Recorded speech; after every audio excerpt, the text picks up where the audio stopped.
86,000 കള്ളവോട്ടോടു കൂടിയാണ് തൃശ്ശൂരിൽ നിന്ന് മത്സരിച്ച് വിജയിച്ച സുരേഷ് ഗോപി ലോക്സഭയിലെത്തിയത്. ഈ പറഞ്ഞത് സത്യമാണ്. ഇത് പറഞ്ഞിരിക്കുന്നത് BJPയുടെ ശത്രു പാർട്ടിക്കാരോ അല്ലെങ്കിൽ പാർട്ടി നേതാക്കളോ അല്ല ഇത് പറഞ്ഞിരിക്കുന്നത്. BJPയുടെ തന്നെ ഏറ്റവും അടുത്ത ഏറ്റവും ഉറ്റ സുഹൃത്തുമായിട്ടുള്ള പാരക്കാല പ്രഭാകർ എന്ന് പറയുന്ന വ്യക്തിയാണ് ഇക്കാര്യം പറഞ്ഞിരിക്കുന്നത്.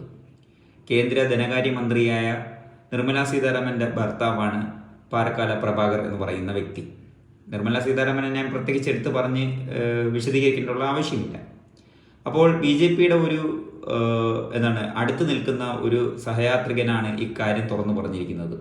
മഹാരാഷ്ട്രയിൽ നടത്തിയിട്ടുള്ള ഒരു പഠനത്തിൻ്റെ വസ്തുതകൾ ചേർത്ത് വെച്ചുകൊണ്ടാണ് ഈ കാര്യം തുറന്നു പറഞ്ഞിരിക്കുന്നത്. രാജ്യത്തുടനീളം 5 കോടി കള്ളവോട്ട് നടന്നിട്ടുണ്ട് എന്നുള്ളതാണ് സത്യാവസ്ഥ. 13 സംസ്ഥാനങ്ങളിൽ നിന്നും 79 മണ്ഡലങ്ങളിലായിട്ടാണ് ഇക്കാര്യം നടന്നിരിക്കുന്നത്. ഇനിയെങ്കിലും നമ്മൾ വിശ്വസിച്ചേ മതിയാകും. അപ്പോൾ